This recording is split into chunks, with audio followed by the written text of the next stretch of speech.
Hi friends, जय हिंद। आइए हम लोग इंग्लिश देखते हैं आगे। तो इंग्लिश में हम लोग यहाँ टेंस के बारे में पढ़ते हैं, ठीक है। तो इंग्लिश में टेंस में ये टेंस थोड़ा इंग्लिश ग्रामर बहुत कोई भी देखिए, कोई भी ग्रामर हम लोग शुरू करने से पहले इंग्लिश अगर पढ़ना है, इंग्लिश समझना है तो टेंस को बहुत जानना जरूरी होता है। टेंस में ही सारी चीज़ आधारित है। टेंस से ही सब कुछ आपको सेंटेंस में बनाना बिगाड़ना सब कुछ सीखा। तो देखिए यहाँ टेंस को शुरुआत करते हैं। टेंस मतलब काल होता है, काल का मतलब समय होता है। किसी काम को करने या होने में जो वक्त लगता है, जो समय लगता है, उसी को हम लोग टेंस कहते हैं। अब देखिए ये टेंस की बात ही होती है कि टेंस 3 प्रकार का होता है। एक होता है आपका वर्तमान काल जो अभी चल रहा है, इसको प्रेजेंट टेंस कहते हैं। दूसरा बात होता है कि भूतकाल जो बीत चुका है, यानी कि समय कंप्लीट हो चुका था, थी में जाता है तो उसको हम लोग भूतकाल कहते हैं, पास्ट टेंस कहते हैं। तीसरा होता है फ्यूचर टेंस जो आने वाले समय की बात है, तो उसको भविष्य टेंस, भविष्य काल कहते हैं, ठीक है।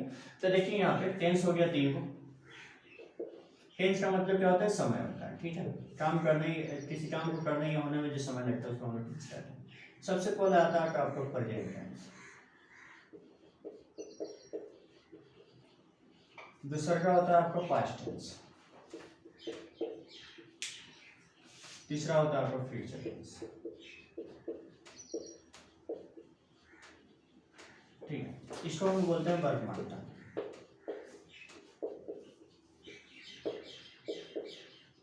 इसको हम बोलते हैं भूतकाल, और ये होता है आपका भविष्य।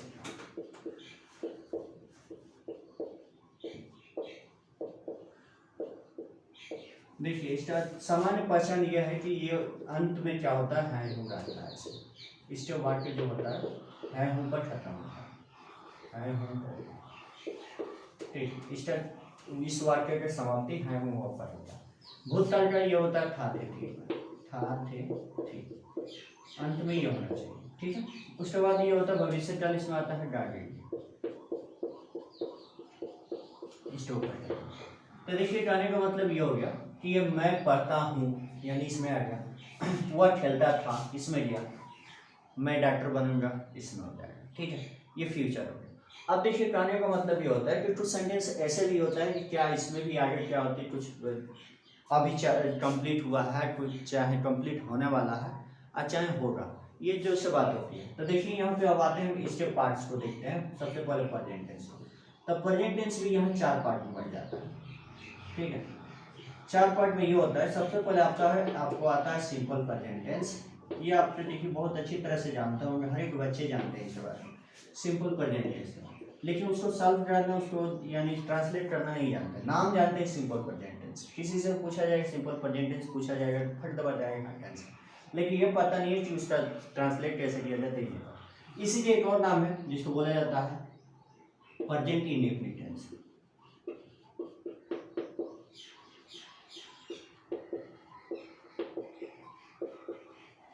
ठीक है। ये हो गया आपका प्रेजेंट इंडेफिनिट। दूसरा है आपका प्रेजेंट कंटीन्यूअस टेंस।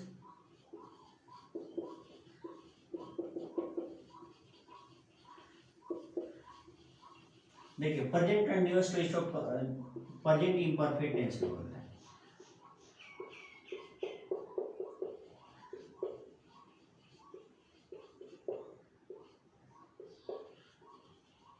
ठीक है। उसके बाद आता है तीसरा आपको प्रेजेंट परफेक्ट टेंस।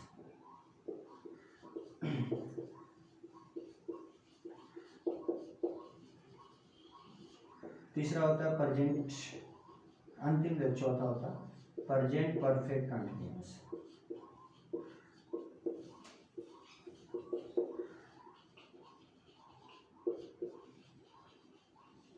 देखिए पहला ये सिंपल प्रेजेंट टेंस है। सिंपल मतलब होता है सामान्य, सामान्य वर्तमान काल इसको बोला जाता है।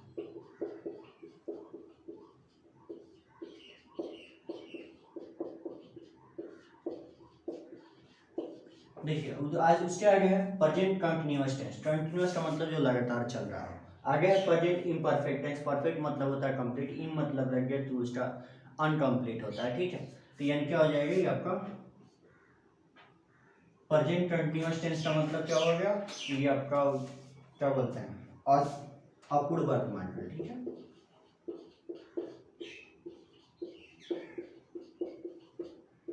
अपूर्ण वर्तमान काल यानी कंप्लीट नहीं हुआ है, वो चल रहा है, जैसे इसमें आता है रहा है, ठीक है।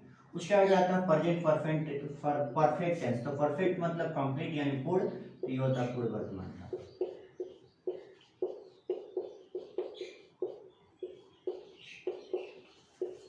उसके आगे है आपका प्रेजेंट परफेक्ट कंटीन्यूअस टेंस। इसको देखिए, प्रेजेंट परफेक्ट भी है, कंटीन्यूअस टेंस है, तो दोनों होते हैं, तो ये सतत वर्तमान काल होता है। अब देखिए, सतत वर्तमान काल का मतलब ये होता है कि वर्षों से ये होते आ रहा है, कुछ कंप्लीट भी है, कुछ चल भी रहा है, ठीक है। तो इसमें समय का बोध होता है, इसलिए क्या होता है, ये सतत चलते आ रहा है और चलता रहेगा, ठीक है। अब देखिए, यहाँ एक एक करके हम सबके बारे में समझेंगे। सबसे पहले हम यहाँ सिंपल प्रेजेंट टेंस को देखेंगे, उसके बाद से एक एक करके फिर उसको हम धीरे धीरे एक एक करके सबको आगे बढ़ेंगे, ठीक है।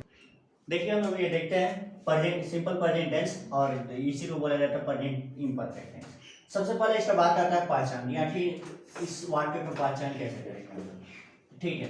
तो ध्यान दीजिएगा, इसका पहचान ये होता है ना कि जिस हिंदी वाक्य क्रिया के अंत में ता ते ती के बाद है हूँ रहता है, यानी ता ते ती रहे, क्रिया के अंत में होना चाहिए। अब ऐसा नहीं कि किसी में भी ता ते ती हो जाए तो मतलब वो सिंपल प्रेजेंट टेंस हो गया, ऐसा बात नहीं है। क्रिया होना चाहिए, कोई काम होना चाहिए, उसी के अंत में ता ते ती रहता है, तो समझिए क्या है, सिंपल में क्या है। लेकिन रह के बाद ता ते ती के बाद अगर है हूँ रहता है तो सिंपल प्रेजेंट टेंस हो जाएगा। तो देखिए, जिस हिंदी वाक्य क्रिया के अंत में ता ते ती के बाद है हूँ हो रहता है, तो उसका पहचान हम लोग किसमें करते हैं, सिंपल प्रेजेंट टेंस में। एग्जाम्पल में देखिए, एग्जाम्पल में यह है कि अगर हम यहाँ लिख दें कि सांप वफादार होता है, कुत्ता वफादार होता है, सांप तो वफादार छोड़ दीजिए लेकिन कुत्ता को लीजिए, कुत्ता वफादार होता है। अब एक बार दिमाग यहाँ लगाइए कि क्या आप हमें बता सकते हैं कि ये सिंपल प्रेजेंट टेंस है। तो देखिए, आप यहाँ कुछ कंफ्यूजन में होंगे, लेकिन यहाँ देखिए हम आपको बता दे रहे हैं कि सांप वफादार, कुत्ता वफादार होता है, तो देखिए इसमें भी ता है, ठीक है। ता ते ती में इसमें का ता है और इसमें का है, तो इन ता के बाद है, तो ये आना चाहिए आपको, सिंपल प्रेजेंट टेंस होना भी चाहिए, लेकिन ये नहीं होगा। नहीं इसलिए नहीं होगा क्योंकि यहाँ देखिए सांप कुत्ता कुत्ता वफादार होता है, यानी यहाँ देखिए कोई काम हो रहा है, कोई क्रिया हो रही है, नहीं हो रही है, ये कोई क्रिया है ही नहीं, कोई काम होना चाहिए। जब काम होगा तो वो आपका क्या होगा, सिंपल प्रेजेंट टेंस होगा। नहीं काम है तो ये है ही नहीं, यानी इसको हम हटा देंगे, हटा देंगे। क्या हो गया ये नहीं, यानी इसका एग्जाम्पल हम यहाँ लिख रहे हैं कि हम लोग पटना जाते हैं, ठीक है, हम लोग पटना जाते हैं। तो देखिए, हम लोग पटना जाने का काम करते हैं, यानी काम हो गया कौन चीज, जाना। जाना क्या है, क्रिया है। अब इसी क्रिया के अंत में हम देखेंगे ताते ती में से कोई है, तो देखिए यहाँ ते है, इसके बाद है वो है, तो ये कौन सा सेंटेंस हो गया, तो सिंपल प्रेजेंट टेंस, ठीक है। तो ये अपना पहचान आपको समझ में आ गया। उसके बाद आता है इसका रूल कुछ आता है। रूल में मतलब यह है कि इसमें पहला रूल है कि इसमें इज एम आर का प्रयोग नहीं करेंगे, हर हालत में नहीं करना, इज एम आर नहीं होना चाहिए, इसका प्रयोग नहीं करेंगे, ठीक है। दूसरा कहता है कि इसमें हम क्या करेंगे, V1 या V5 का यूज करेंगे, V1 करेंगे या V5 का यूज करेंगे, ठीक है। भर में V1 लगाएंगे और V5 लगाएंगे, लेकिन रह गया बात V1 किसके साथ लगाएंगे, V5 भी इसके साथ लगाएंगे, ये भी तो होना चाहिए। तो वो आता है, देखिए V1 का अगर हम यूज करते हैं तो V1 में चाहिए I U V दे, ठीक है,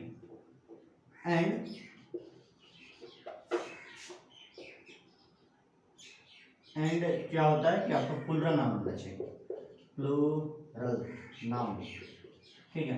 प्लूरल नाउन का मतलब ये होता है एक से अधिक नाम होना चाहिए, तो उसमें V1 का यूज करेंगे, ठीक है। जैसे राम और श्याम, क्या हो गया, प्लूरल नाउन हो गया, तो वो हो गया। वही बात इसका उल्टा होता है V5। तो V5 कहता है कि ही लगा लो, सी ले लो, इसके बाद इट ले लो। इसके साथ साथ क्या होता है कि अगर कोई सिंगुलर नेम आता है, सिंगुलर नाउन, तो उसमें भी क्या होगा, V5 का यूज करेंगे, ठीक है। तो ये आपको इस तरह से हो गया सेंटेंस।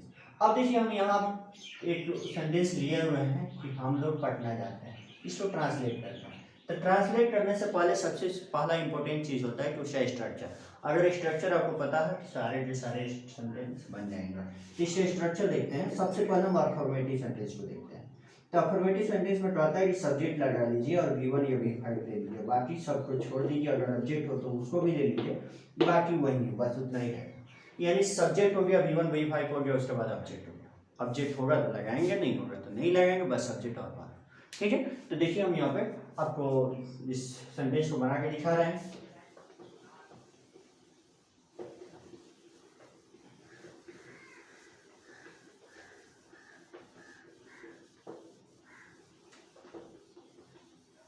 इसको आप लोग उतार लीजिएगा, देखिए ये जरूरी है। तो सबसे पहले यहाँ हम लिखे थे, हम लोग पढ़ना जाते हैं।